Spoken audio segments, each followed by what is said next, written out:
Okay, guys, so welcome to today's session. And in today's session, we are going to be looking at chapter 3 of the. You guys seeing this? Yes, sir. Right? Chapter 3 of Exploring Leadership Text. And this chapter is really going to start us into an overview of, well, not really an overview, but a pretty detailed breakdown of the relational leadership model that the text is based on. And we'd see that these authors are actually the developers of the model. And it is not, we're not insisting that you adopt this as your only leadership model, but to consider it as a possibility for your usage. So there are a couple of things they start off with, which is the sort of like the backbone to where they position the theory. First of all, the nature of this model looks at the relationships that we've developed, and that the role of the relationship is pivotal in the nature of the model and the nature of leadership that you develop. They insist that it is a communal type of process, meaning that leadership is something that doesn't happen by itself, but happens with everybody around you. And therefore, the relationship that we develop is always going to be an important element to it. The second element that is also critical is the context in which the relationship is being developed. So again, when we talk about context, so if we talk about the context of a classroom and you're a leader in the classroom, the nature of the relationship and the way in which it goes about developing is going to be different to if you were in a social group. Let's say we were all part of, let's say we were part of a youth group or something along those lines, or some sort of outreach program with dealing with some sort of social ill in our community. The nature of our relationship would be different because of the dynamics of that circumstance or that organization. So this is why context is also critical in the development of the model, because the type of leadership that you might likely utilize in that situation will be a lot different to one you might use in a classroom or one that you might use in an employment related type of activity. So the definition, if you remember, is leadership is a relational and ethical process of people together attempting to accomplish positive change. And of course, the main thing here is that we're looking at positive change, and that is something that is critical to the overall thinking. Um, Relational leadership involves the focus on five primary components, and those components are purpose, inclusivity, empowerment, ethics, and everything is going to be process oriented. Now, to speed up this process, I found this video that only came out a little while ago that does a really knock up job on presenting this in a very thing form. So just let me know that you're hearing the audio, and we'll look at this video together. Today we will be looking at Yes, we're hearing that. Yes, sir. Good. the relational leadership model. This inclusive model was created in the 1980s with college students in mind. The relational leadership model is a conceptual in nature. It offers insights into how leadership best emerges through a group processes that emphasizes the importance of relationships. Its authors, Comaves, Lucas, McMahon, frame leadership as learnable and able to occur within and outside positional roles. Relational leadership requires a way of engaging with a world in which the leader holds themselves as always morally accountable to others. Now, let's dive deeper into this model. There are 5 aspects to this model that will make it easier to understand. The first aspect of this model is that it is purposeful. It commits to goals through collaborative approaches that identify common ground and a shared vision that can be clearly communicated to motivate collective action between members. Next, this model is inclusive. It engages the complexity of diverse perspectives, experiences, and social identities, and has the desire to expand equity, emphasize empathy, and involves external stakeholders. This model is also empowering. It operates at the individual level through claiming the legitimacy of one's involvement, encourages others to do the same, and actively works to lessen barriers that could perhaps prevent others from getting involved. Ethics is also emphasized in this model. Ethical and moral values serve as group standards that guide decision making.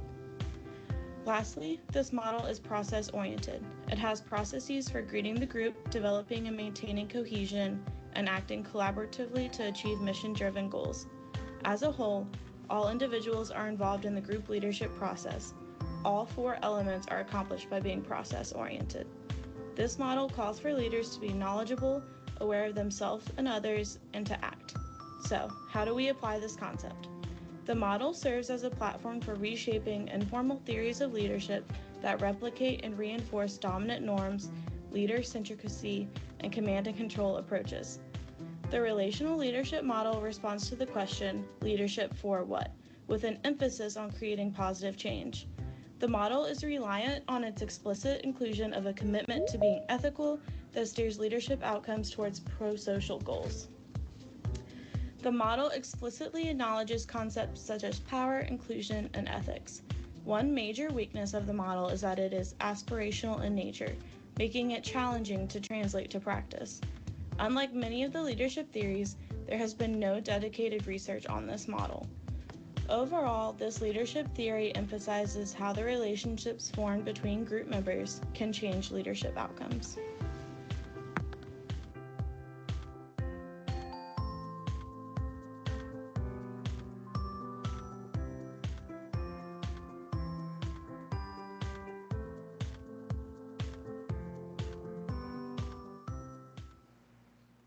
Amazon hates All this, right. but there's So nothing they I think I was seeing that somebody was trying to get in. Did somebody just join the class and I didn't take note of them? Yes, yeah. Who's that? Oh, Asivero. Hi, how are you going? Welcome to class. You came in during that period where we were just doing that video. All right, so I'm hoping that you got a good understanding because that video would help you to kind of to move through the explanation of things in a little more, a little faster, so we wouldn't have to be here a very long time. So as we said, just to reiterate, the model is built around positive purposes, inclusivity or inclusiveness of people and diverse points of view, empowerment for those people involved. It is ethical and recognizes that all four of these elements are accomplished by being process oriented. So I just wanted to focus a little bit on the concept of process oriented first. What do any of you, or I can ask some specific people in a little bit, but I'm looking for volunteers. What do you think they mean by process oriented?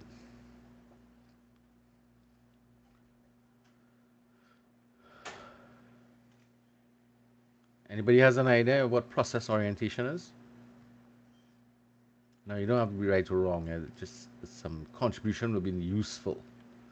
Like off the top of my head, sir, I think like in terms of like completing a task, when you say process oriented, I mean how you're going to complete that task and the correct steps you could move with your group towards doing that. Right. Okay. So give me an example of a process orientation that you might have experienced or worked with.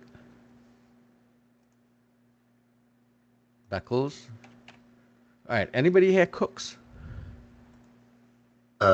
Ish, sir. I wouldn't say I'm the greatest cook, but It doesn't matter. We're not measuring um, we're not measuring quality at this point in time because basically most people cook for themselves, right? Um, Especially if they. So, Keelan, what would you say is your best dish that you make? probably fried rice, sir.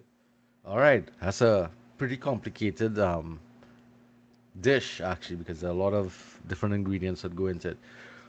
Can you identify the process that you utilize to make your fried rice?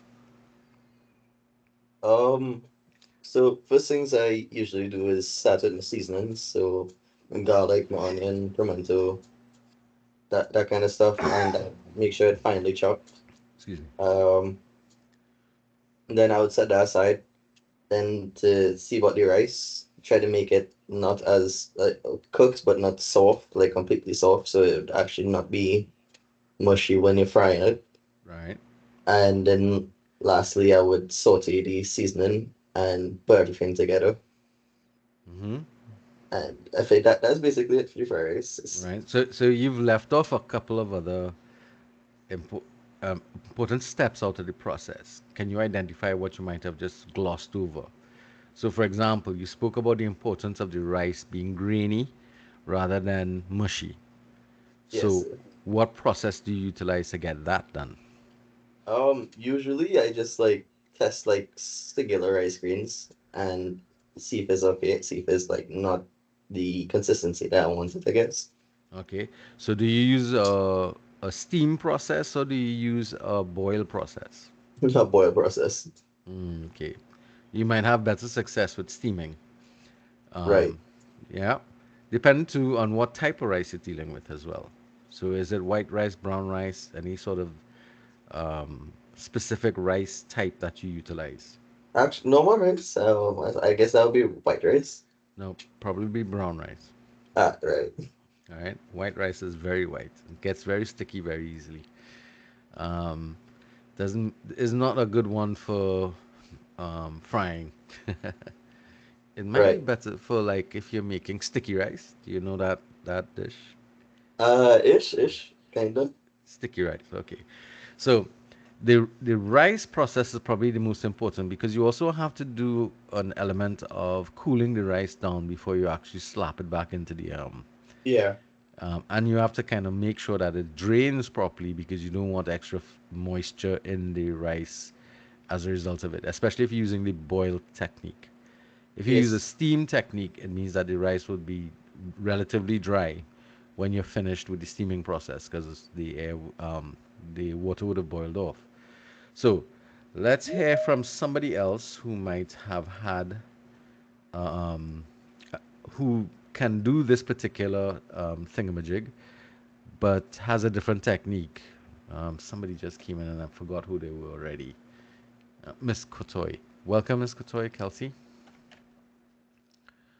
So anybody else knows or would be willing to share the process of frying rice?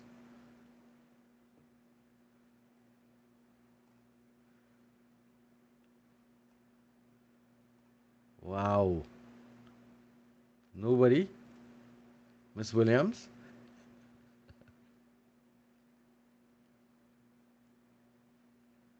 Malik? So I being honest with you, I cannot cook and You can't cook. All right. I'll take cook that. on animal. What about Maya, Miss Boodoo?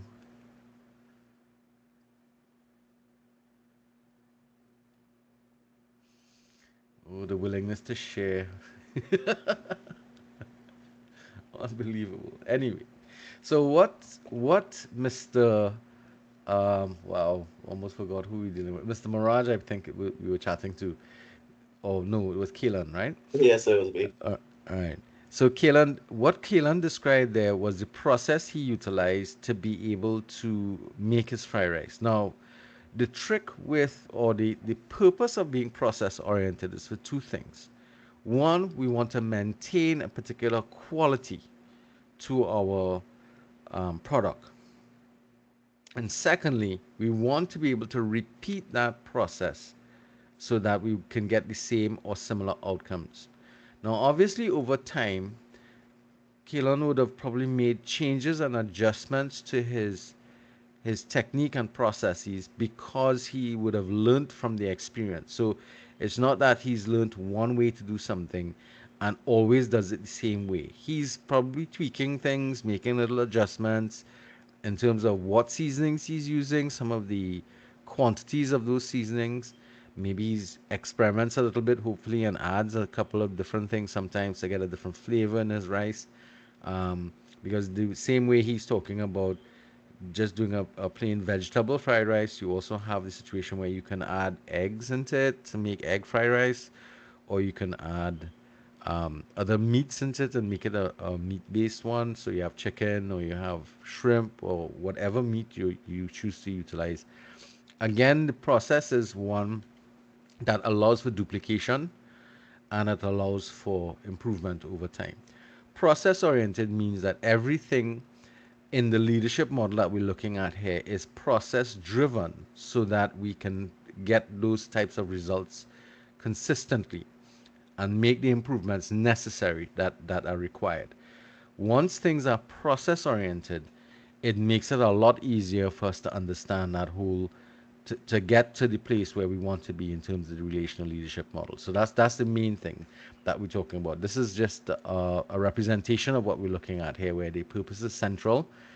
Um, the inclusiveness, empowerment, and ethical values are subsets of the main concept and process. The whole process orientation of the model surrounds all aspects of the thing. That's sort of a visual representation of the information. Right. So the model doesn't seek to describe the way that leadership is currently practiced, but is a model that we would like you to aspire towards.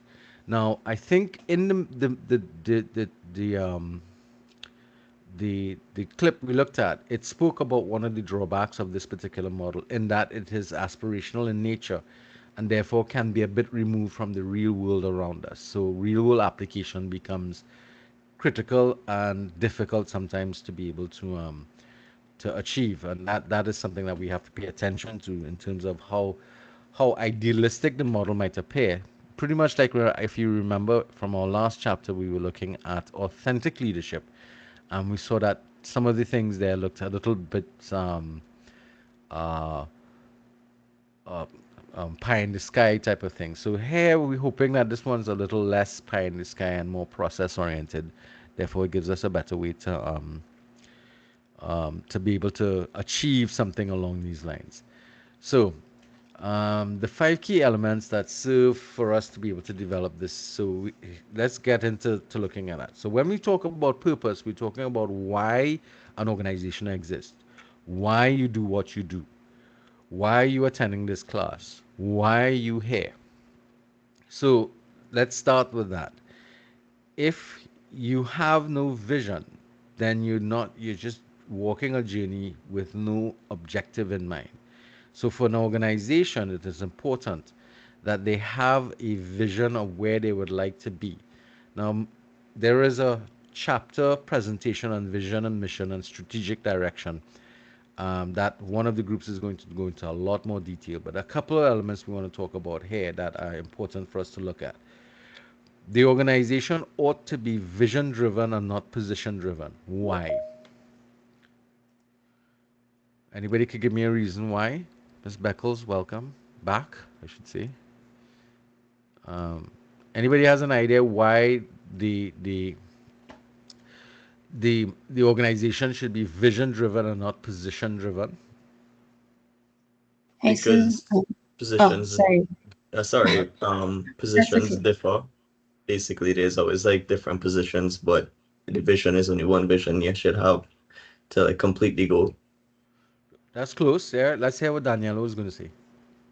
I was gonna say, it might be because, see, I don't know who was speaking just now, Kaylin. but yeah, Kaylin, something similar, but along the lines that the things are always changing. Like the things of 10 years ago changes looks different from how we are now. Vision is more so kind of it remains. Uh-huh. So as things change, position, as he said, positions will remain the same, and organizations are always changing to adapt. But the vision should be something that an organization is working towards, despite how things may be changing within the organization itself. Okay, this is this. All right. So both of you all have hit upon something that is critical there. Vision tends to be fairly um, static in nature, but also futuristic in nature as well. If something is position driven, it means that the individual in the position of power, the CEO, the owner, whatever, they determine the the the um, the goals of the organization. In the absence of that individual, what you can find happening is that the organization's objectives and goals begin to change because the vision wasn't outlined before.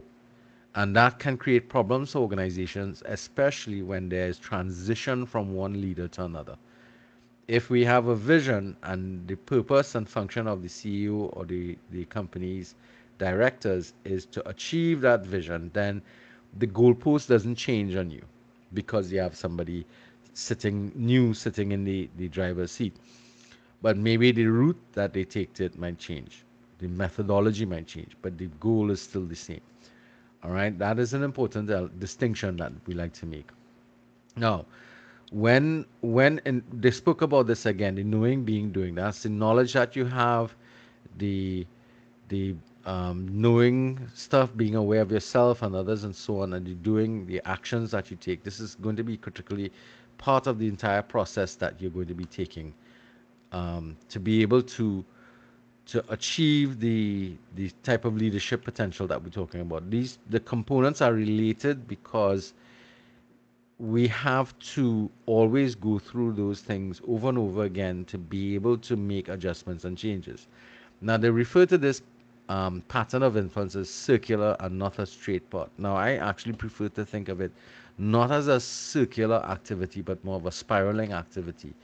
In the sense that, like we just described with the process with Kaelan, once we repeat a process a few times, what should be happening is that we should be growing with awareness in all of the activities that we engage in. So let's go back to the knowing part.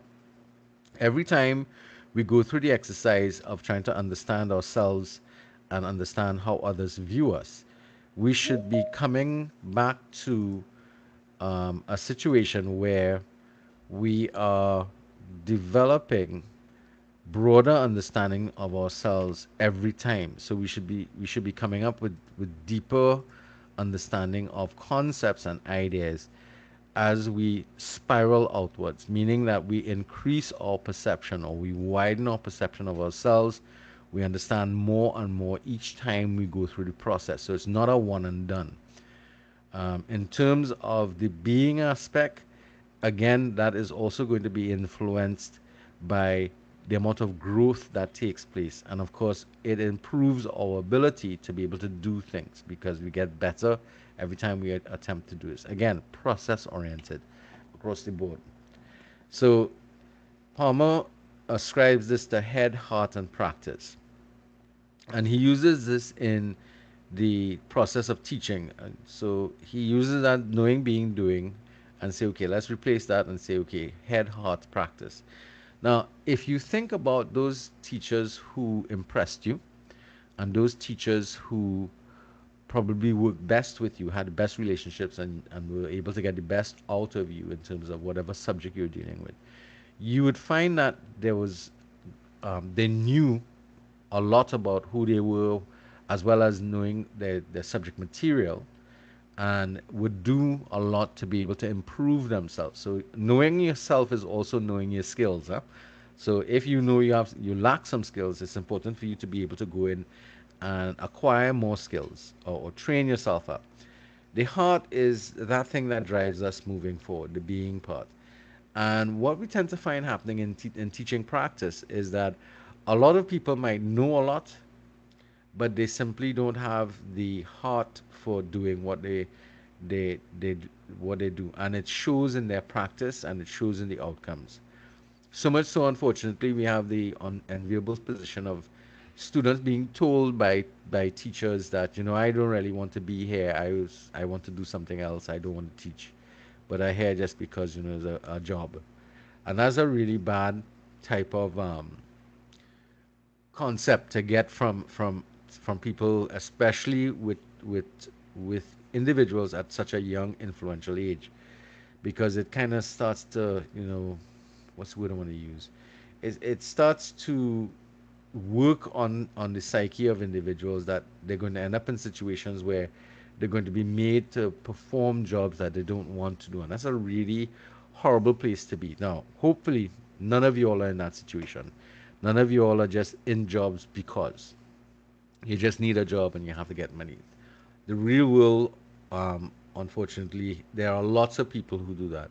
But if you love what you do and you are working in a job that brings you lots of satisfaction, then it really sometimes feels, for those types of individuals, that they're not actually working. In fact, they have problems not working as a result of that. Um, so that passion that a lot of teachers lack may be a result of this issue. They don't really want to be there, and therefore it shows in their practice. Um, I don't know if any of you all have experienced that with teachers, or even in um, your own experiences, that you have a lot of technical knowledge in a particular field or area, but it's not where your passion lies, and it actually will find itself showing up in your practice. Anybody at all? Nobody? Wow, everybody's working in a field that But they. I don't really work it at all, so I just All gonna say. right, but I mean the area that you're studying. How about that? Oh yes, Because I have a blast. I actually look forward to it. right, that's what I'm saying. Whatever you're doing, if you don't have the passion for it, then you ought to check yourself and find out, well, why am I really here? And that happens with students too, because sometimes your parents choose your field of study, and you really don't have much of an interest in the area that they're telling you, okay, well, you need to go and do this.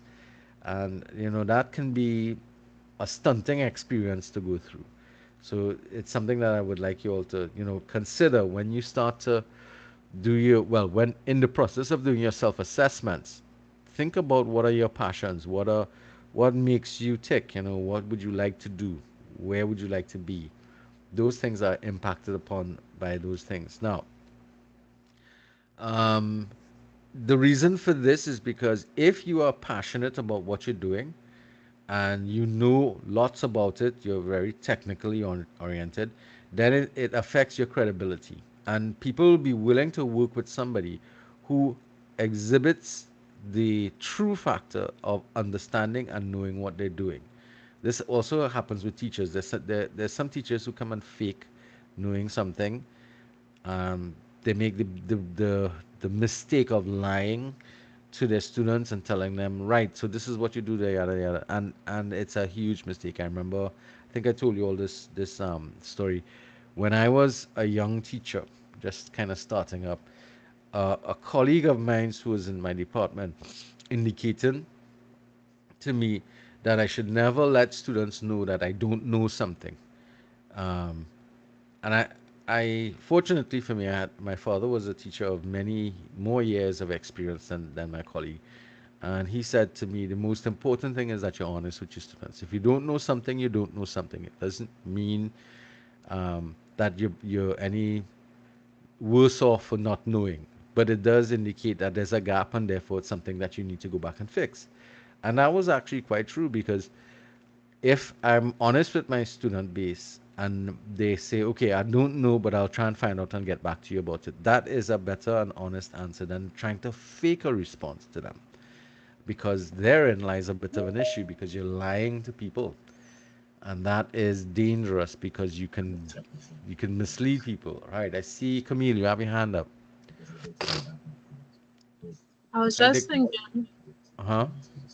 I was just thinking that if a teacher came out and said, well, that I'm not sure about this, I'm gonna go and look into it and let y'all know at the next class or something like that. I would trust that teacher quicker than if they say something in a class and then I find out after the fact that And it that's the problem. wasn't Yeah. true. Because then I'll be wondering, well, what else they teach me that is not, you know? Yeah. And that was the element my father was saying. He said that in the teaching process, one of the most important elements is trust. People have to trust that you are, teaching them the right thing, that you're being trustworthy with them. And it turned out to be the correct advice. So not that the colleague was a bad teacher, but I think the colleague was so concerned about being wrong in the eyes of his students that it kind of scared them. And that's a really unfortunate element in terms of her understanding of herself, in terms of her her inability to be vulnerable in the eyes of other people. It was that concept of being, weak in front of other people was something that was scary for her. Um, it could speak to some other deeper issues, but to me, it was something that I found. Fortunately, I listened to my dad and not to this person. It was really an important thing because early on in life, students trust you, and if you betray that trust, then that really does create a lot of problems for you moving forward. All right, and it affects your credibility going forward. Now, in there are four. Wow, people are coming in. Miss M. Taj Nakisha, welcome. Hi, good day, sir. Sorry for being late. That's okay. Go ahead, catch up on what you missed when moving forward. All right. Okay. So there are four additional skills that you're required to deal with or to develop as a result of taking up leadership positions. So the one we talked about before is the knowing part. Those are the technical skills that your position requires. So if you're an engineer, then whatever engineering skills are required, knowledge and information, techniques and methodologies, that's stuff that you can, acquire through your qualifications and so on. The tricky ones are interpersonal skills. We talked about this. Effective communication is not something that is easily done. It requires effort and it requires training.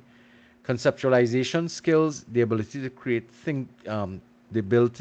think creatively, and then some people would extend that entrepreneurially as well. For those of you who ever do the course called the entrepreneurial mindset, this has a lot to do with creativity, because you have to think around uh, issues and problems that you're likely to face in any position, leadership or otherwise, that requires some out of the box thinking. The problem with conceptualization and creativity is that very early on in our lives, a lot of our creativity was stamped out of us because our creativity was outside the ability of the education system to support. And that was kind of a problematic treatment of things. I remember actually one of the reasons why I hate drawing is because some of my earliest experiences in art class was one of ridicule. And that was something that was, it only occurred to me that I shied away from anything artistic because of things that took place in the past. And that, I remember I was drawing, what was the thing? The assignment was to draw or create uh, um, carnival costumes for carnival and dress or draw an individual dressed in your costume. So I drew this costume, and I remember taking it to the teacher to be evaluated, and she started to ridicule me in front of the class. This woman had no bottom, and this, well, she had no hips, nothing. And she started to say these things out quite loudly, and I was like, wow. So this is what's like, to kind of get there. And it was like, to me, it was the function was supposed to have been to create some sort of concept in a mask, carnival costume or something like that. And I remember um, just being absolutely gutted by what the lecturer had to say, and not so much what she had to say, because maybe my stick figure wasn't the best thing, but at the same time, it could have been a little less abrasive in terms of the manner in which it was done. So those are the things that we're talking about. Some of your creativity gets crumbled by the actions of taking place before. So a lot of people's creativity is actually stamped out.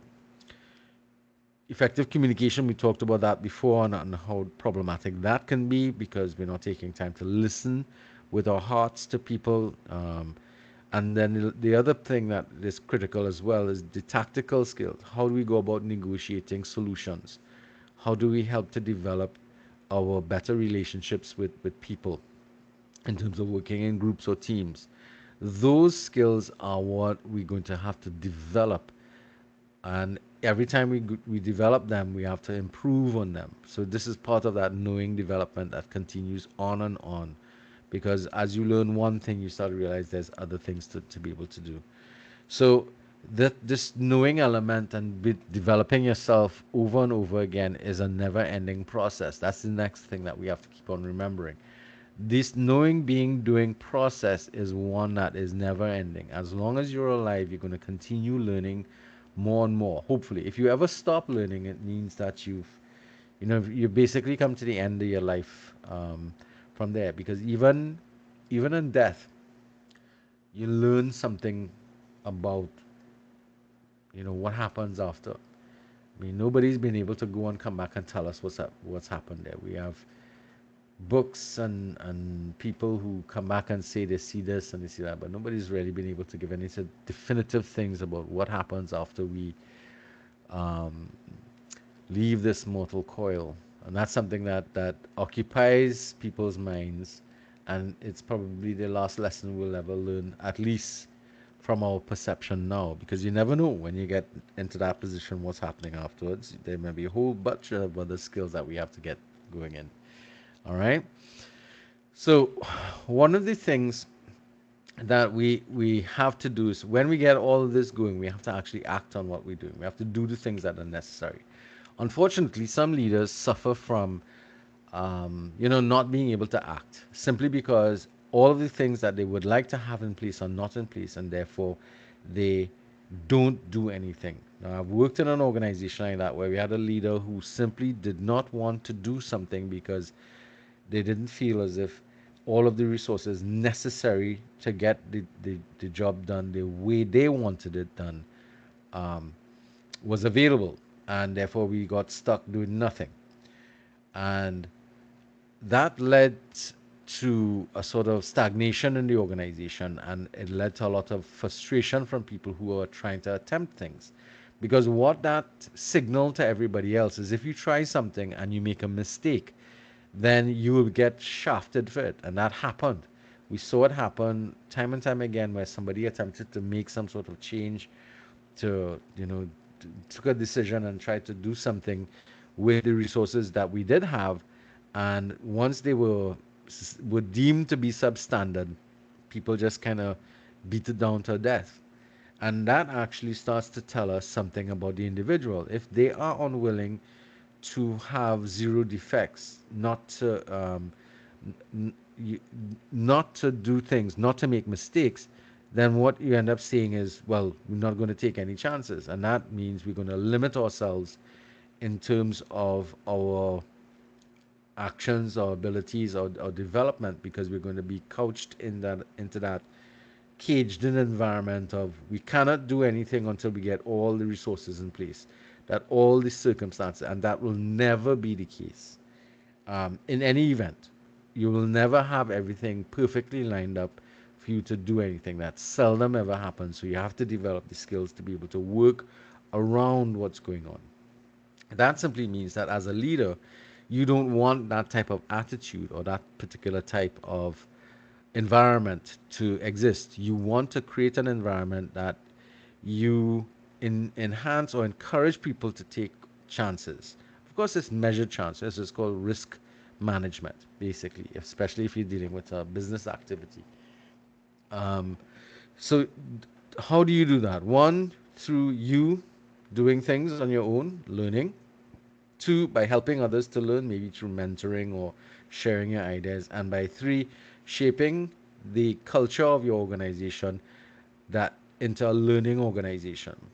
That way, you would encourage everybody to go and learn together. One of the most powerful things I ever saw the president of the college do with us was to attend training sessions with us as senior lecturers, to sit in class with us and learn about how to go about doing certain things when we were doing a lot of curriculum development work. Sitting with us side by side, toiling away in the training programs, writing curricula, sharing ideas. That was powerful because it helped us to create that environment that through the actions of the leader alongside everybody else, we were all leveled with each other. We were learning together and we were building a great team together. That was a very powerful experience for a lot of individuals working in the organization. And it had a good knock on effect in terms of getting people to want to commit to the organization and the college. Now, we talked about relational leadership being purposeful as being the start point. And that purposefulness means that we have to we are looking at a particular goal and we need to work with other people to be able to get that done. So it's really important that we share that goal. So one of the things that we want to develop is something called socialized vision as opposed to a personalized vision. Now, the the personalized vision is one in which the individual is the focal point of the vision. This is usually the person with legitimate authority announcing a dream or plan and imposing it on other people. Participants don't have much say and choices in terms of the way in which this vision is going. This happens a lot with self-made businessmen, um, um, uh, what you would refer to this as, those organizations that are led by very powerful people. So what you find happening is that their point of view is the only point of view that matters, and therefore where they want to go is, or what they want to do become the focus of the entire organization. Personalized vision. Unfortunately, it means that this leader would have to do a lot more to be able to sell that to the participants in his organization, shareholders or other people, because they're going to have to be very um, visionary in their ability to be able to convince other people to walk that mile with him to get that thing, or her to get that thing sorted out. As opposed to that, a socialized vision is one that is a vision that is built by the collaboration of other people around us. Now, this is probably the better way to go in terms of developing an organization, especially if it's going to be a large organization and one that is social in nature. Maybe it's tackling an environmental issue or a social issue in our environment. So it means that every individual has has the ability to contribute to the development of that socialized vision. Now, that was something that actually happened with Costat at its very beginning in the early 90s, or the late 90s, I should say, about 97, 98. We went through the process of being able as junior members of staff and senior members of staff, in fact, all members of staff took part in the exercise of mission and vision building. And those concepts that we see existing today in the vision and mission statements of the college was built over a number of almost a year worth of work of gathering the thoughts and ideas from everybody at all levels of the organization to help us build the the view that we have in terms of the college's vision and mission statement. It's something that took a long while, and that is probably the biggest challenge. Building socialized vision takes time and it takes a lot of effort. In some instances, it takes a lot of money. The smaller the organization, the easier it is. But the larger the organization is envisaged, the more difficult the process of building that vision is going to be. But one that will pay dividends in the long run if you can get more and more people to be part of it. Because what happens if you are part of the building process of an idea or concept? When you read the document, you look at it and say, hey, I remember I was part of this. And therefore you have a higher level of commitment, and that's an important element. So for those of you who are, like, I think there's some of you in this class here who have started your own businesses and stuff, or have ideas of starting your own businesses. When you start to bring other people into your your business, you need to spend time socializing them on the vision and mission of your company and your organization, or else they're likely to only look at your job, at your position as a job or stepping stone for them to move on to something else.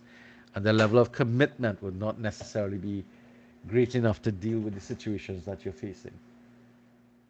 All right. Any questions on this? Anybody seeing any problems with that? Yeah. No. All right. Uh, Most of all right. Cool. All right, so remember, purpose and vision is kind of like the cornerstone of what's going on, and there's another group that's going to be dealing with vision and mission statements and its development and its function and roles. So I could kind of skip through this. Um, One of the things that this model focuses on is we're looking at vision and missions that are positive in nature. So that's going to be one thing that holds across the board. The problem with um, a vision is visions can oftentimes be turned into negative things. So the model is very clear that whatever vision or mission that is developed in this particular method should be something that is positive in nature. Positive meaning that it does not, and they define it here, change that improves the human condition and that does not intentionally harm others. Because we may start off with an idea that we we think will improve the human condition, but we don't know enough about it, and eventually it becomes something that is harmful in the future or harmful to us because we simply didn't know. And that there have been lots of instances with this through time. So again, though we're talking about positive change, it's positive given the current context, given the development of ideas and information that will come after the fact. It might turn out to be that we were wrong, and we'd have to also make changes to that if that's the case, right? So we want to be careful here when we talk about um, working towards change, because the change needs to be one that we consider to be positive. So there's a bit of a, you know, uh, 609, a catch 22 situation there, that you want to make the change. The change appears to be a positive change, but in the long run, it could end up being negative, simply because we don't have all the information necessary to make that assessment at this point in time. Um, and that's part of the risk taking that comes with leadership. Huh? That's something that you want to do when we're making changes. Therefore, especially with older organization, change is a difficult process, um, because nobody wants to change. The reason being is because we like where we are. We are comfortable where we are. And whenever we start to disturb our comfort levels, we begin to create problems for the individuals working in the organization. So, unless something happens and it makes us change, we are unlikely to want to change. That's the issue that comes up. So, um, in terms of change, the theory talks about unfreezing the organization, making the change, and then refreezing into the new shape and organization. And we have to pay attention to what we call the trigger event. So if most of you all who might have been students with the college before, the trigger event for us moving on to a fully online programs was the pandemic. So that was the trigger event. The the actual process of moving from face-to-face classes to fully online classes, because we did have a combination of blended classes, to fully online, that trigger um, took us about 3 months to bring everybody on board and to shift the majority of our classes. There are a few classes, however, that still maintain some blended approach because of the nature of the course itself. But the vast majority of classes just move straight off of the face-to-face into, that's the triggering event. Now, the theory goes on to say that what you ought not to do is refreeze after you go through that change process, because it's such a difficult process to go through. It's painful for the individuals concerned. And that's quite true. And it was really hard to make that change. Even we had to go through curriculum development training and teacher practice training to be able to make the adjustment into this new format, because it took us a while to to make that change, that massive leap across the board from one modality to another. That was the phraseology that was utilized for it, and maintain the sort of development that we wanted to try and keep. So that adjustment came at a lot of sacrifice on the part of faculty and the staff that supported faculty because we had to have these resources in place. But also students also took up part of this process of change because a lot of students were very hesitant taking up online classes. They didn't like the situation initially. A lot of them were just hoping to get back into the classroom and as soon as possible. Some lecturers were the same thing as well. But now that we've made the adjustment, what has happened? Can any of you all, like, so for instance, Miss Carrington would not be here with us if we was Camille. Yeah, again, Camille. Well, no, Online. I prefer the online. Yes, that's true. Mtaj? Yes, sir. So now Uh-huh. that the not change has taken place, and we started to fall in, and we realized that even though we're online, we're still able to have like a good relationship with our lecturers. We're still able to. I think in some instances it works better because we are able to communicate with you all faster through this platform sometimes. True. Because sometimes after class when you're waiting to see a lecturer, it's like they're so Yeah. busy, so they can't see you. So they, all right, next class. Yes, yes, that's So right. True. Yeah. Yeah. Oop, oop. it's working out well for me, especially with my situation right now. Right. But at first it was a big fear. I'm not going to lie because I Yeah. mean the fear of the unknown is always present. And and that's the problem with change. Change means whatever we got comfortable with, we're now changing, and as a result of that change, we feel threatened by changing circumstances, and that creates some serious challenges for us when we make the change. Now, in the change theory, what they talk about, instead of refreezing ourselves, what we should do is instead of freezing ourselves, remain in a slushy environment, meaning, for want of a word, remain in a situation where we are flexible in nature and therefore we can move back and forth as needed. Now, oftentimes we have attempted to bring classes back into the classroom, and every time we've offered those classes blended and so on, students unanimously say no. No, we prefer the online environment. It makes life much easier.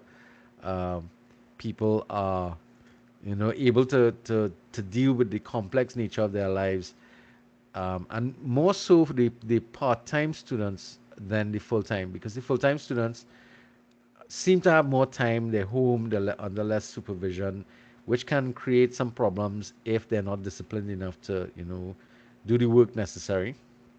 And of course, that big issue with full-time students is procrastination. But part-time students who don't have as much time and have a lot of other demands on their time find it very, very useful not to have to be running to a classroom and then leave that classroom and run home. Whereas, that whole thing comes up. So the situation is in dealing with change is to remain in a flexible situation because if another trigger takes place, you're easily set up to be able to make those changes, especially if it's one that we consider to be a positive change for the good of everybody else. So this is why when we talk about change, we talk about that whole thing about making the adjustment. I talked already about the fact that change is something that is time consuming. And again, the last presentation, Leading Change, is going to deal with this in a lot more detail than what I'm going to be able to do here. Now, we talked about the second element is relational leadership is inclusive. Now, when we say inclusive, let's look at this statement here. It means understanding, valuing, and actively engaging diversity in views, approaches, styles, aspects of individuality, such as gender, sexual orientation, or culture, that add multiple perspectives to a group's activity. This is the goal. The goal in relational leadership is to be inclusive. The challenge is to be inclusive because inclusivity requires us dismantling some of our what we call ladders of well, we we just need to be able to dismantle the barriers that we may not even be aware of that we have. Um, we have to not only understand these people, but we have to value their contribution. Now, how do you go about valuing contributions of somebody you don't understand, one, or somebody you consider, for want of a better word, less than well, less than a real person? So, consider that you have to do work with somebody who is transgendered, for example. If you have issues with valuing or engaging with somebody who's transgendered because maybe you are uh, homophobic or simply closed minded towards that particular individual, then what you're judging the individual on is the fact that they are transgendered. Now, that becomes your focus, and what they have to say and what they have to contribute is no longer important. And that is one of the critical things that as a leader you have to lead with. And this will require some work. Inclusivity is not just about listening to people. It's getting further into it. You have to really do understand what's going on, and that is going to be a challenge because we come to any organization, we come to any part of our life with certain perspectives in place, certain attitudes in place. All of these things developed through our lifetime by the experiences we've had, by the influences we've had in our lives, the even our ethical values. They speak to us in a particular way and make us think in a particular way that may in fact be negative for individuals outside of those values that we hold there. And that is a problem because we need to be thinking about how do I how do I dismantle my own barriers and connect with somebody who's different.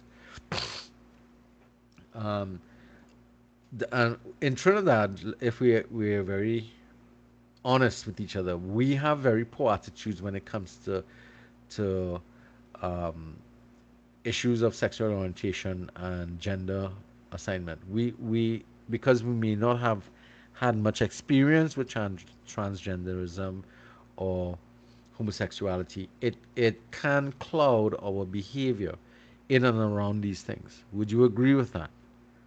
It depends upon your level of experience. Um, how many people know anybody who's transgendered or who is gay? Couple of people. You see, it's a minority, and that's the issue. We haven't had to deal with it in an extensive manner. Is there something you wanted to say, Durham, or you're just identifying as having known somebody or No, I individuals? don't have anything to say, just to identify. All right, cool. All right, and interestingly enough, the reason why we need people from different walks of life to be able to have a say is important because you will not be able to perceive life from their perspective. Think about this. Are there any persons here with a disability that has them in a chair, a wheelchair, or on crutches or something like that?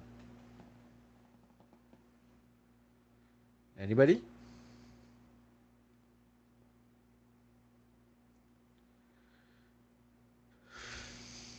No? Think about it. Think about if your life revolved around using a wheelchair, what life would be like for you, and what would be the problems that you see taking place or having.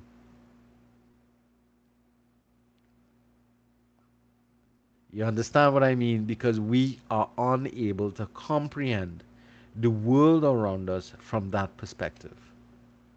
And that is why we need to be inclusive to people who are absolutely different to us. Simply because we can never perceive their their view without their assistance. And that's really the important part of being and the power of being inclusive. That's really why we need to be inclusive. To be a better leader, for us to be able to deal with the changes necessary that we would like to make in an organization, we have to include the point of view of other people. Because then without them we won't know what's their problem, what their issues are, and how we can do the things we need to do to be able to, make it work for everybody. All right, that makes sense, guys. Yeah. All right, so I'm just kind of speeding through here, making sure I'm picking up the key points. Right. So another part of inclusivity is, well, this will come up as well in empowerment, and we'll see that in terms of, but you have to be inclusive to be able to be empowering, because you can't only empower part of the organization. You have to empower everybody. And this actually brings up the concept of dominant culture. So if you look at the issue, what's the dominant culture in an organization? It might be, for those of us who work in an organization, those individuals who are of some sort of Christian background, um, have access to running water and electricity the majority of the time. But there are aspects of culture that are outside of our norms. People who live in a community in which there's no electricity, so therefore they don't have running water and that type of stuff, and those kind of cultural differences, or those differences make for different cultural activities that go on. You have culture developed out of the religious aspect of where you live. So for example, if you live in a rural environment that is Hindu dominated, you're going to get a particular type of culture developing there. But if you live in I think I talked about this in another class. I spoke about, if you move around Trinidad and Tobago, you will hear distinct variations in the pattern of speech. And the further west you go, the more Bostonite, or the more Americanized or westernized the language is. Along the east west corridor, it varies as you move along the corridor, but as you approach areas like San Grande and Toko, you'd find the accents become more broken. The use of standard English becomes a little more tricky. As you move down the corridor in terms moving central to west, you start to get that same development or situation taking place until you get into some place like San Fernando, where in and around San Fernando the language begins to change again back towards high standard English or heavy standard English, um, with accents that are more Americanized in nature, especially those coming out of the oil fields. Now, this has to do with long term influence and, of course, access to information and access to schooling and education. And that is something that you can see reflected in the small dichotomy of just simply looking at Trinidad by itself. What about the differences between the way in which English is spoken in Trinidad and the way it's spoken in Tobago? It's again, if it external um, external signal of the differences in culture from one country to the other, simply by looking at the differences between Trinidad and Tobago. Have any of you all ever experienced that fallout in listening to the changes in speech patterns and techniques? Have you all ever observed that or heard it or experienced it yourselves? Yes, Camille? So, Yes, I saw that people just make skits about it on social media. So they'll say that people from the West have convert, let us call it accent, or a white accent. And well, I think I noticed Tobago. Tobago have a distinct accent, but I never noticed it with the other areas that you spoke about. Oh, okay. Well, I've had probably more time to observe. Malik? yes, I got to say the same thing about Tobago. You know for sure that Tobago have a more distinct accent of its own. And I find like when I go down more like over San Fernando to see more penal area and Uh huh. environs, the accent and all that change a bit as well. Yeah. The speed of speaking is also critical too. Yeah, the speed and it become a bit more, how you say, broken. And well, Yep. everybody does have to according to the culture and the environment, you know. Well, it's an expression of the environment and an expression of the culture that we live in. There's nothing wrong with it, huh? And that's one of the things that a lot of people. um, especially people who come from uh, more westernized speaking culture. They frown upon the broken language of, or what they consider broken language of the rural areas, and that's actually not fair because it's really a matter of dominant culture. So in those environments, the dominant culture is one of the broken English, simply because there wasn't enough educational influence to change that speech pattern that that exists in that period, that area, and it's something that you should be able to look at and observe as well. All right. Okay, so they talk here about the language of inclusivity. Whenever we speak to people, we need to be inclusive in what we do. Instead of using I, we should be using we. We should be using more those inclusive words to be able to engage in conversation, to open-ended questions as opposed to closed-ended questions that simply ask, for a point of view and so on. Yes or no answers are not good enough. Move away from decision-making practices like voting, and move more to consensus development, and consensus models. What's the difference? Anybody understands the difference between consensus building and democratic decision making?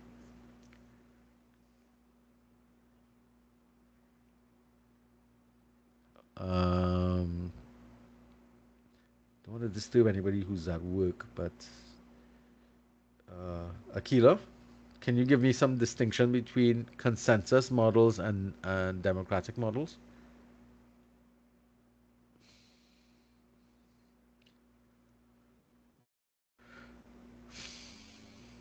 Hello? No? Can you hear me? Yes?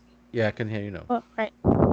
Okay. So from what I know, Mm-hmm. if we do consensus building, that would be we would be well, I don't know. I don't know. Sorry. I don't You're know. not you're not sure. Okay. Anybody else wants to take a poke at it? I can take a guess. Mm-hmm. Um, Consensus, I guess, is when you're looking for people to agree, Uh-huh. whereas democratic, you're looking for a debate for I don't know, like people to kind of look. I don't know. I'm missing the words, but I know consensus. You're looking for everybody to agree with you on something, and Mm-hmm. I guess democratic is more of a free thing, of All a right. So, debate. okay. Well, in a democratic system, the decision made is dependent upon the majority. Would you agree with that? So wherever the majority lies, that's the decision we're going to take. Correct? Yes. So if we had a decision to make in this class, we have 30 students, and 16 people voted for one thing. What happens to the 14 other people who didn't support that position? You understand? So they just have to line up with the decision. They Okay. have to. They have to what? I Say it. guess to just fall in or line up with the decision that was made by the 16 Yeah. because it's the rule of the majority. Majority, right? But how do they feel? How do you think they? Upset, Mm-hmm. upset. Just Right. like Yeah. with election. I just Correct. basing it Just like in on the elections. just Yes, that's however, yeah, just like election. all right. So this is the problem with um, democratic systems or voting as a means of making a decision, because what ends up happening is that those 14 students from a class of 30. Now this is not a very big class. It's an average size class. But if you have 14 people who are opposed to a particular decision that we've made, it starts to develop within that small group of 30 people a feeling of discontent that begins to fester, especially if we have further decisions that alienate these members from the class. So you start to get disengaging activity, people stepping back from the activities in class, not participating. The approach of consensus, however, is We know that when an idea is presented, there is going to be some degree of opposition. It requires, therefore, that the leader takes his time or her time to develop consensus among the group, simply because we want to open the group up to making a, a decision that is inclusive of as many people as possible. So it may mean that we make some initial changes to the decision or to the choice that we're presenting as those two options. So some of the concerns of those individuals who are opposed to the first system are taken into consideration in the decision. So what you might find happening is that you modify the choices that you make so that you could take into consideration individuals who are outside of your thinking, again, including these people rather than excluding them. And that takes time. That's the problem with consensus models. Consensus models require a significant amount of time and effort to get it done, but it is the better decision making process to utilize, um, because it ensures that you have a higher level of commitment from the individuals in your organization. That's something that you want to pay attention to. Now, they also spoke about, when we in that little video that we looked at, inclusivity, including people who are not necessarily in the organization but are identified as shareholders and stakeholders that are external to the group itself, but individuals who either share an interest or are affected by the actions that we are likely to take. So if I use the school, Costat here, as an example, our shareholders and stakeholders would be people like the government of Trinidad and Tobago as a shareholder. They have a vested interest in what we're doing. Stakeholders would be the business people or the business environment out there who would utilize you, our end product, as part of the as the ultimate outcome, and in terms of when you leave here and you start to enter the world of work or business, then you influence what or affect what's going to happen.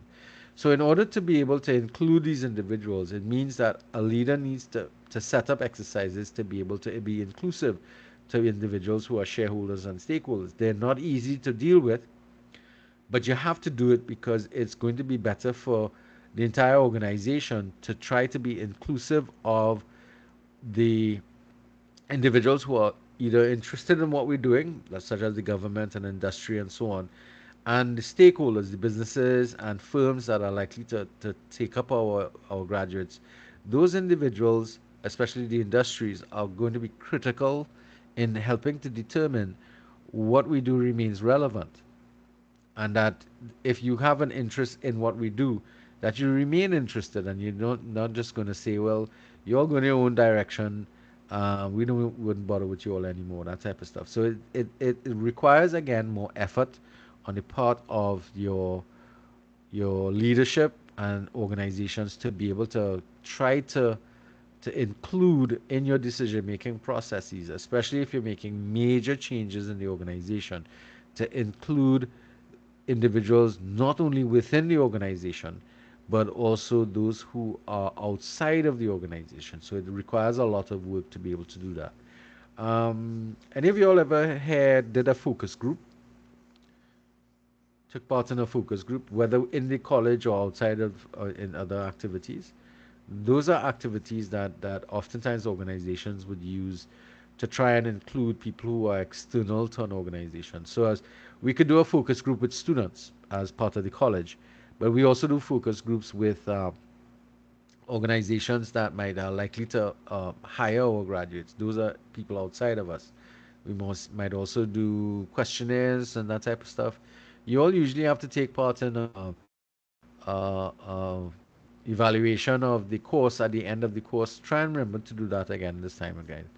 How many of you all do that at the end of a course? Do the course evaluation.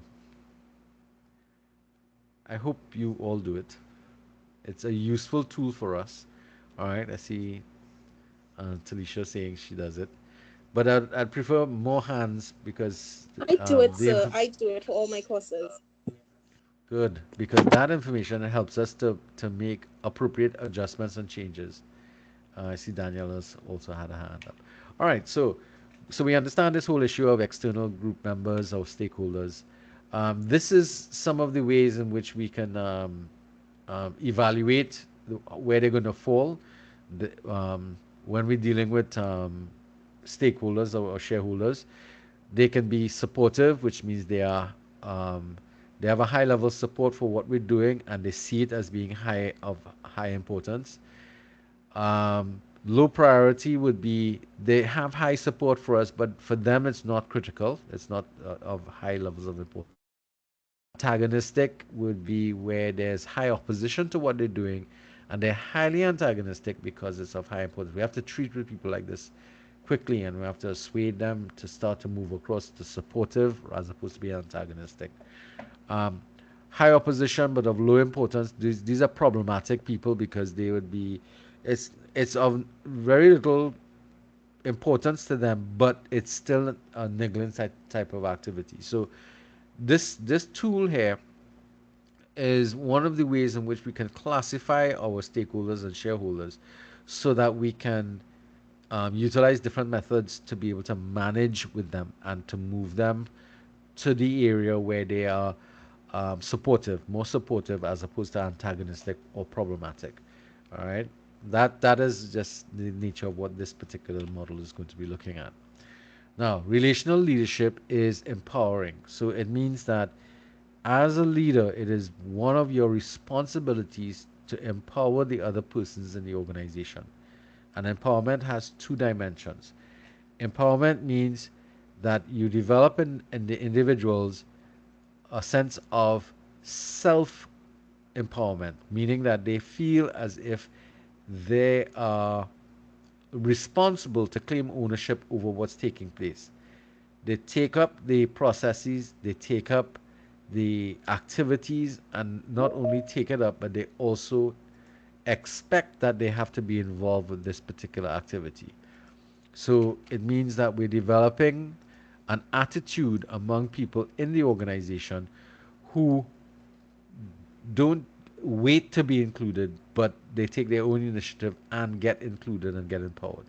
The second element is the environment that we set up. And we keep on talking about this because we spoke about it in terms of the learning environment. But again, in the empowerment, you have to create, as a leader, conditions in the organization that encourage others to become empowered. Because oftentimes we find ourselves in situations where there are um, there are people who will, or leaders who don't like other people getting involved, and they will block empowerment, and that is something that you want to be paying attention to. All right, so we talked about this already. Let's see, learning climates and empowerment environments. We spoke about that already. That's really important, especially with the concept of making sure that we don't punish people for making mistakes. And that's something that could happen because nothing would crush um, uh, uh, members of your organization if they see other people being crucified for failure or for making mistakes. If that happens, then empowerment be gone. You know, if nobody's going to be willing to take up any of those responsibilities. All right. All right. So when we talk about power, there is a chapter that is going to be presented by one group later on in terms of power and influence. So Lindsay, Sudan, and Brown, you all are going to be responsible for developing this concept of power and empowerment as part of the concept of power. All right. So, in terms of understanding power dynamics and the various forms of power, um, so we need to think about it. You guys will be working with that. So, power is something that's kind of weird because you either have power or not, and some people want it and don't want anybody else to have it. That is the what we refer to as the conventional approach to the use of power. But there are different types of power um, and different ways in which it's utilized. You have autocratic power, collaborative power, you have collegial power. So those are different types of power dynamics that exist, and you'll get into more details about that in that presentation. So I'm going to leave this element alone because it kind of touches on everything in terms of social power, sources of power, so I should say, and how power is utilized. So let me leave this alone and leave this for the chapter presentation. Uh, so how this power works is important. Remember, at the end of the day, you are there as a leader with power because you have what is called positional power, power that is ascribed to you by the position that you're in as the leader of the organization. How you use that power and how you dispense that power and share that power is going to be a critical element of your empowering of other people, because your objective is to make sure that there's another group of individuals within the organization who are capable and willing to take on the responsibility of taking charge of the organization in your absence or as you move out of the organization. And that's something that a lot of older leaders have problems with. Succession planning is not a very um, important part of the planning process, and especially in social organizations, those that have a more community base and so on, it's important to ensure that the next set of individuals that that come up are going to be um, you know, given the chance to take up those positions of power, but you have to encourage that as the current leader in the organization. Far too often, especially in non-governmental organizations, you have a situation where it creates where the death of the leader creates a vacuum in the situation, and it means that for a period of time there's going to be a period of uncertainty in the organization, even to whether or not it exists. As opposed to that, if you had prepared people in the interim to take over those positions, then it will create a more easily easily transitioned position as you move from one individual to another in the organization. And people would understand that the job of the leader is to then prepare more people to take up the positions that are likely to come up further on. So that's the importance that we need to understand in understanding your use of power as a leader. All right. All right. So all this stuff here we could leave alone. Self empowerment is also something that is important. As a leader and as followers, we have to develop this concept of self empowerment. There are things we ought to do to be able to make sure that we seize power and we take and use that power for the organization thing. So there are 6 things that you can do here, or a couple things. Education, um, which goes without saying, taking opportunities to lead, even if it's in minor situations, leading different types of activities or different opportunities, structuring the environment so that we create opportunities for empowerment, such as arranging your day, bringing people to the table, changing policies, those kind of things that you can do. Then you have providing for others, which is, making sure that they have the resources necessary to do the job. That's something that a lot of leaders set people up with this, and that's something we have to think about. You don't want to empower somebody and set them up, because then you're going to create distrust. So it has to be honest empowerment and not a setup situation, which is something that also happens, unfortunately. People are given opportunities to take up leadership positions in the organization, but they are sabotaged by the leader to make them look like you can't do without me. You understand? And that I have seen that kind of petty use of power in organizations far too often to ridicule people and make them look incompetent. Seen it as a trick that is used, and it's really a nonsensical thing to do, because all it does really is creates distrust between yourself and that particular group of individuals that you set up, and it speaks it doesn't speak well of you as a leader. Mentoring is another activity you could engage in as a leader to be able to encourage people to get involved, and of course actualization, meaning that you actually take on positions of leadership and you claim it as your own, both as leader and follower, taking up those opportunities as you move through. All right. Another aspect of empowerment is mattering and marginaling, marginally, whatever. The concept is this: as we work in an organization as a leader, one of the things that you need to be paying attention to is to ensure that people matter, that their point of view matters, that their effort matters. Because when people feel as if they matter, they will do more to get you to get the job done. They will be more committed, they will work harder, they will sacrifice more when asked to do so. If, however, we marginalize people, then what ends up happening is that the more we marginalize individuals, the less committed they are to the organization, to you as a leader, and may simply walk away from the organization and may even do things to sabotage it. All right. Oftentimes in organizations, we have a tendency to marginalize people, probably because of who they are, the role that they play in the organization, or maybe some sort of other unknowing type of barrier that we have. This happens a lot with people who have janitorial positions in organizations. They tend to feel marginalized by the administrative staff because their job is to look after the the cleanliness of the place, and people oftentimes tend to be scornful of individuals who work in that those brackets in the organization.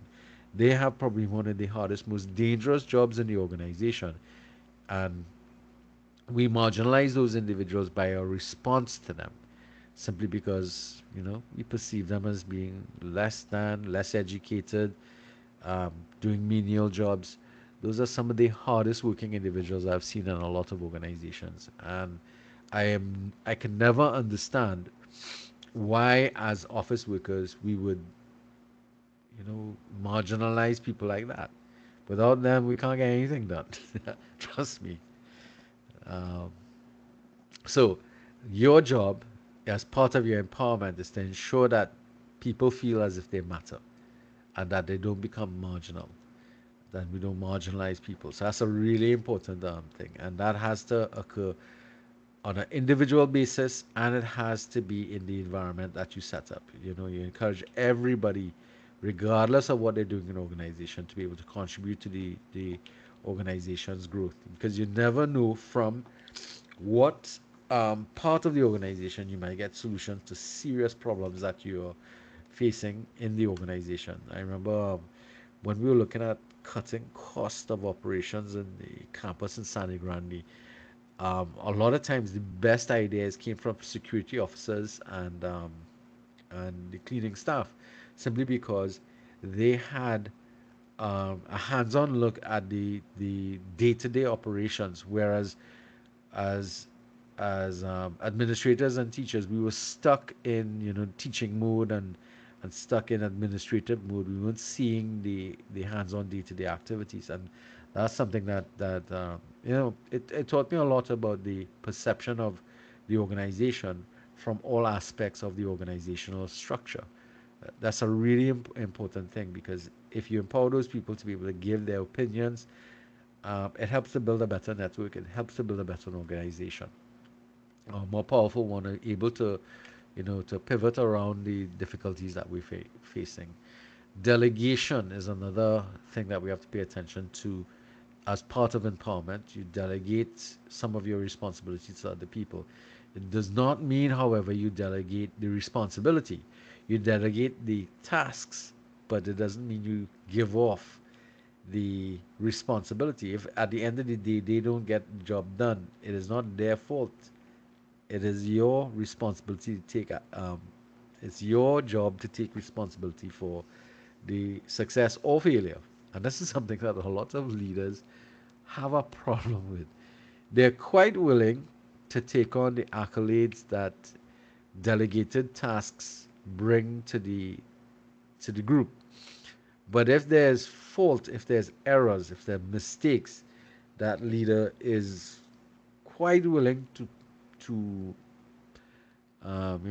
throw you under the bus and say it's your fault, that kind of stuff. That is probably one of the most what's the word I want to use?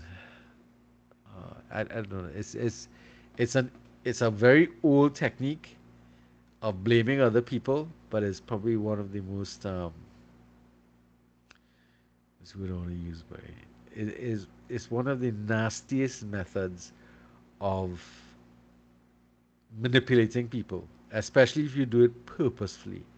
You give somebody tasks to do, you don't provide the necessary guidance and resources, and then when they can't get it done because you step in and make them feel like 2 cents and take over the thing. It's really horrible to see leaders operate in that manner and then publicly dress you down for the error or the mistake that you've made, not due to their inability, but rather to your machinations to actually make them look thing. This is especially important when we see it happen with leaders who feel threatened by other people around them. In terms of that, that's something that oftentimes is problematic to deal with. All right, the third pillar here is ethical values, and the basic concept in ethics here is that the relational leadership model, which came up in the 80s, really, just at the end of the 80s there, really speaks to a lack of ethical values in the leadership that was seen coming through the experiences thus far. We found a lot of people in high levels of organizations really behaving in a manner that was simply not ethical in nature. That their objectives were very greedy. There were wealth accumulation that was put before everything else. The social environment, society was being punished by the profitability of these organizations, and profit was put in front of everything else. Those types of behaviors, those unethical behaviors, were being encouraged by this, what in fact the 80s was called the decade of decadence. I don't know if any, or the excesses of the 80s. You all ever heard those phrases before? Those concepts bred or were created in organizations that were concerned only with the getting the most, doing the most, having the most, and at the expense of everybody else. So it was really greed driven. And those value structures is what the relational leadership model is trying to get us to re examine and to approach leadership from the position that we are not here to take advantage of people. We are here to empower and to improve the standard of living to everybody. So it means that we need to be doing what we're doing, but with high ethical values, the best ethical values and moral standards. Now, there are two chapters that are going to deal with this in terms of ethical decision making and ethical levels. So this is going to be re-emphasized by looking at two chapters, one from the DAF, one from this text here, by looking at this simply because this is so critical. It's so important as part of the development of the relational leadership model. The ethical values is going to be critical across the board. All right. So here we talked about the origin of the word ethics from the Greek word for character and sentiment. So origin of the word and so on. But we're going to be looking at what we're talking about in this model is having rules that govern our behavior, and those rules and values that govern our behavior need to ensure that we are doing the best for the world around us, not the best for ourselves, but the best for everybody concerned. So it's not about what is best for me or for the organization only. It has to be dealing with what is important to everybody. All right. This is really important aspect of the relational leadership model. All right. And a lot of organizations coming out of the 80s into the 90s, and even after in the 2000s when we had the housing crash and we had the Enron issues, a lot of new things came up because, again, we seem to always get bogged down by this greed and putting self before everybody else seems to always come back up. So again, we have organizations and professions that actually start to put what they call code of ethics into place. So, for example, Enron caused ACCA and the accounting fraternity to produce a new code of ethics. In fact, they started to introduce a course in their program to qualify people in terms of ethics and ethical values. And this course actually grew out of that. In 2010, when this course was designed, we were looking for the best leadership model, and we looked at the DAFT, we looked at the others. This one came up to be the one that was most preferred because, first and foremost, it's aimed at college level students. But otherwise, the reason why it came up is because we came out of this situation where we had a whole set of unethical behaviors taking place in our political environment, in our business environment. We had banks failing, we had organizations falling over, we saw behaviors from leaders that seemed very questionable and unethical in nature. And it begged us to ask the question, well, why do leaders behave in this way? Why do people behave in this way? And what could we do to help to correct those kind of things? And this was our response in terms of trying to provide opportunities for us to develop um, leadership for the future that had a moral sense of right and wrong, and trying to make sure that we kind of now the trick with this is that morals and values change over time, they evolve over time, but there's some basic universal concepts that don't really shift that much. And ethical values are things that, as we said before, some things that were moral or considered moral behavior in one time frame can change as we move into another time frame. So, but there are what ethics refers to as universal values. That wherever you go and whatever time frame you're looking at, some things are always perceived to be good and some things are perceived to be evil, and therefore we don't really change from those particular things. But there's some other elements that might get shifted. So all of the leadership that comes up in the relational leadership model is what we refer to as values driven. So that's the concept, the takeaway from this particular thing. All of the decision making has to be values driven. Everything that we do, from both in our personal life and in our business life or whatever lives we have, or activities we get involved with, we behave and we do things with our values and personal belief structures in place, and we try to hold on to those higher values that we would like our society to shape. All right. As I said before, there are two chapters that are going to fully develop and articulate this whole thing. So it's important that those two chapters look at this properly. Make sure there's anything key that I'm leaving out here. I think we're good. All right. I have to adjust this because as I found this video, it kind of helps to make this thing a little easier. Leading by example is going to be one of the ways in which we are going to have to show, or um, what's the word I want to use? Exhibit what I what I do, because really and truly, what is the most important thing here is what you do speaks so loudly that I cannot hear what you say. This is an adage, or we probably heard a lot, and it's quite true. In terms of the true impact of leadership, what you do speaks more than what you say. Because far too often we've seen circumstances where people behave in one way, but they speak or they say different things. And that disconnect creates what we call cognitive dissonance.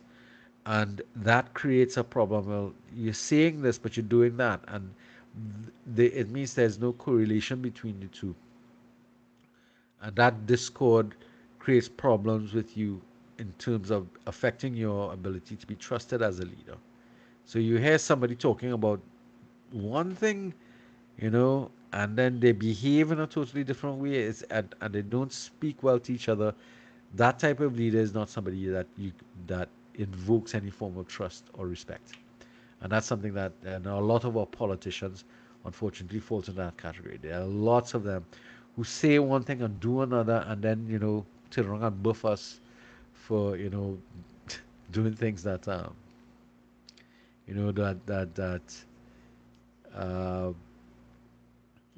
makes us like this phrase here, authenticity as genuineness and a refusal to engage in self-deception. It's almost as if they can't see that they're being inauthentic in their behaviors. It's really horrible to see some of the people who hold office in our country behave in the manner that they do, and yet still try to tell us that we ought to behave differently.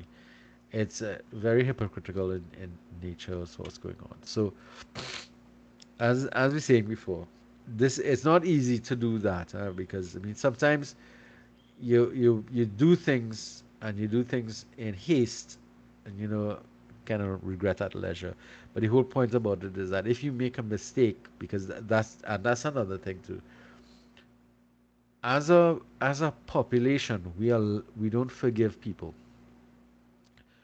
You will remember the worst about somebody, and you will totally ignore whatever they have done throughout their life to help to correct that error that they made. And that's a sad thing about us as a people, because we want our leaders to lead by example. But the problem is, oftentimes leaders fail. And even though a leader may fail, it might make them stronger because they fail and they learned from their error. But we are such horrible people. We always remember that person for the feelings and not not for the way in which they were able to get up and fix themselves and make their lives better. We just have to kind of wait for that time frame for people to basically forget about us, and the mistakes that we made. All right, it's horrible, but it happens. Okay, so leading by example, right? So we could leave that. And well, we started the whole thing about the process orientation. Um, so the need for every stage of the relational leadership model to be process oriented is important, because again, every part has to be process oriented so that we can go over the process time and time again and make improvements and ensure that we're able to to have similar outcomes every time we go through the process. Now, there are a couple of things that they I need to point out here in terms of leadership being process oriented. All right, processes must be intentional and not incidental. So these are the things that we're trying to make sure that every time we do things, we use a process to make it the outcomes more assured. So we're not guessing out what we're doing. All right. So there are a couple of things that they advise us in terms of utilizing the process for. Several key processes are essential to duration. These are collaboration, reflection, feedback, civil confrontation, community building, and a level of profound understanding called meaning making. Now, these are the probably most critical elements in the process of relational leadership development.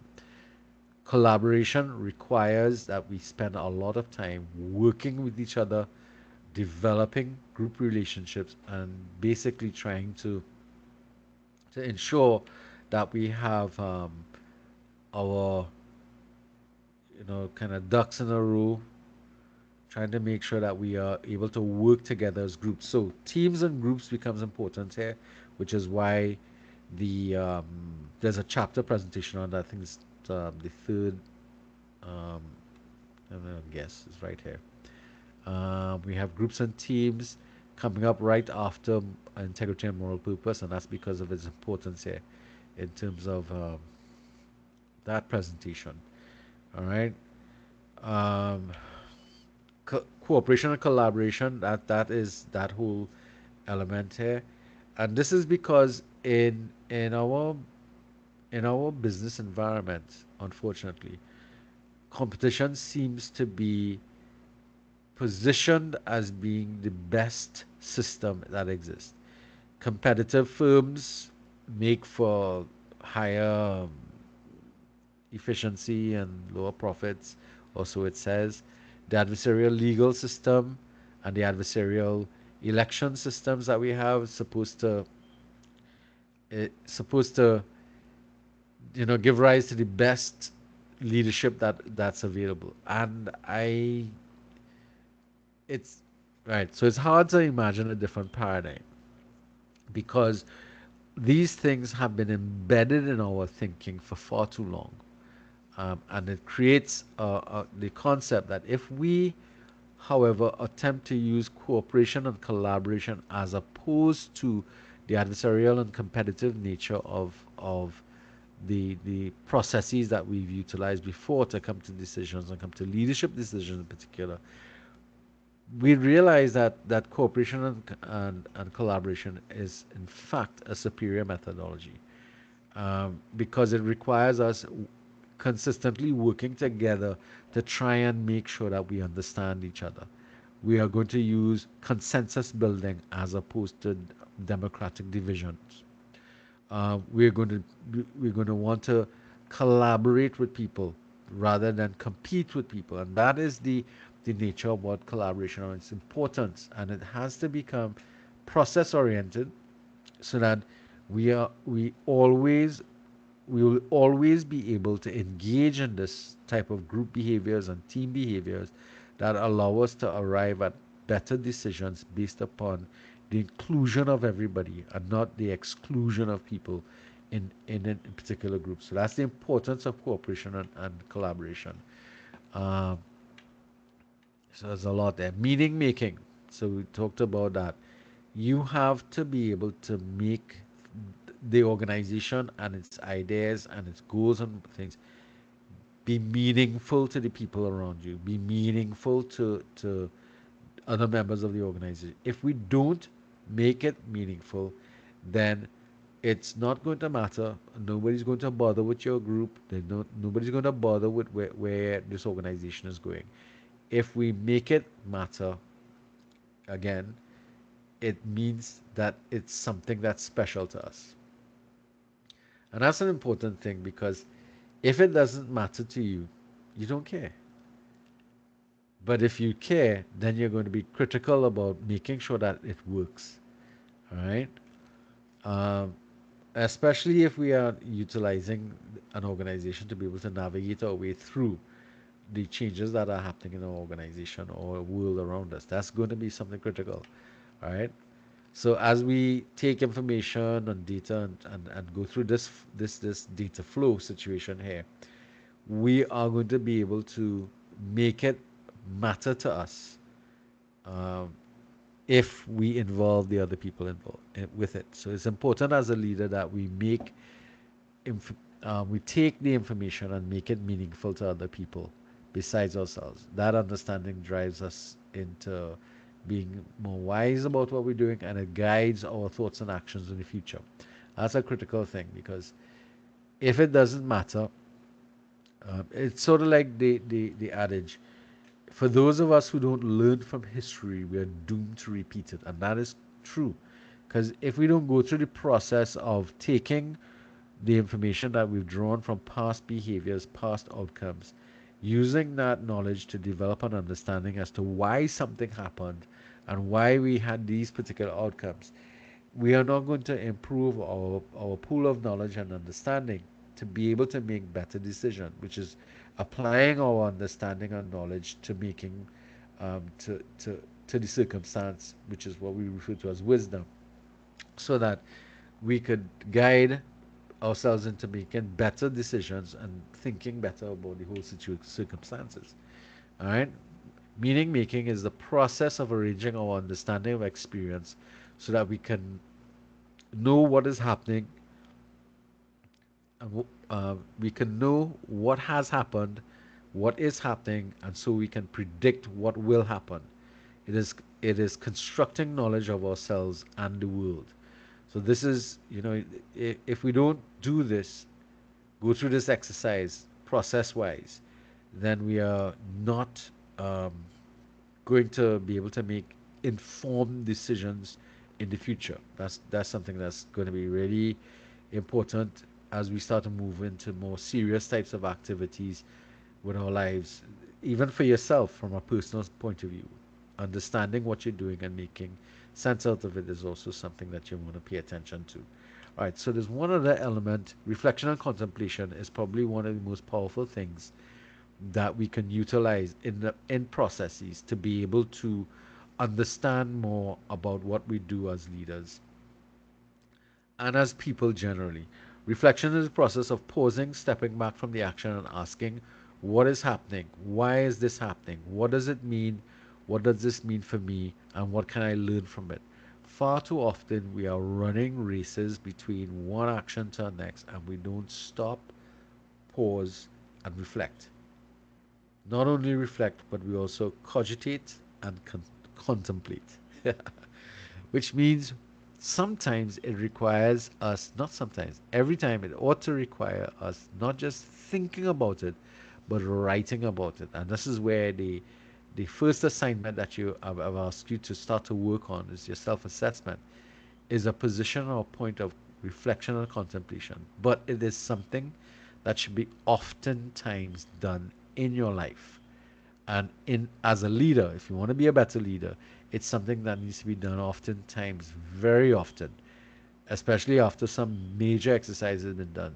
Think about what you've done, reflect on it, gather information as to why you did what you did, and try and understand more deeply about why you've done and what is actually coming out from this, and what have you learned about it to be able to take into the next round of decision making, the next round of activities. That is something that we have, sadly, it doesn't exist a lot.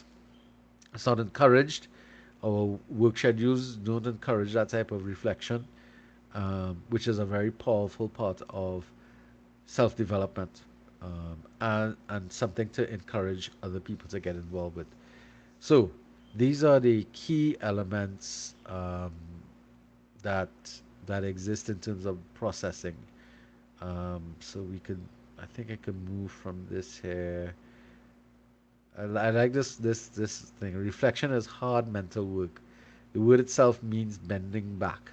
The mental work of reflecting includes deliberation, rumination, pondering, and musing. Reflection is the key process in becoming a learning community. Yeah, that's actually something if we all get together. Back in the days, we used to do these things. I haven't heard a lot of companies doing it, but companies would engage in what is called retreats for reflection and rumination and contemplation. I haven't heard a lot of organizations do that in the last 10 or 15 years or so. I haven't seen that popularity, but I know I engaged in some of those activities in the past in other organizations that I was operational in, and those retreats usually provided a lot of stimulus for moving forward. Powerful organizations still use this technique, but it is something that we ought to encourage from an individual basis into group basis as well, because reflecting as a group is also an important thing too. After you finish a group exercise, sit down together and think and ask yourself, after, especially after you finish your presentation stuff, hey, what worked, what didn't work, what could we have done better? And you have to be blatantly honest about it, because it's hard work, because sometimes being honest is the hardest part of the whole process. All right, so um, yeah, this is the phrase: retreat, renewal, return. That's really how we actually used to do it before: retreat, renewal, and return. So it's a never-ending process, always, of going over and coming back. Some people see it a little differently, but we'll see how that works out from there. So I think this is the key element that we want to look. Contemplation is defined as a form of reflection that allows us to think deeply about the events around us, our feelings, and our emotions. That's another thing, connecting with what you do as well as part of the reflection process. How do you feel about it? What emotions did you have from the, the event itself, and what did it generate for you? That requires a lot of time to sit and think and work through the experiences in terms of how we felt, what emotions did it emote from us, or how do we, get what do we feel about it. So again, from the process of looking at leadership, we're summarizing now. There's a whole set of things that we have to do. You have to remember that we're thinking about this from the position of the five stages. It is process oriented, it is inclusive, it's empowering, it is ethical, and what's the fifth thing? But remembers what the fifth thing is?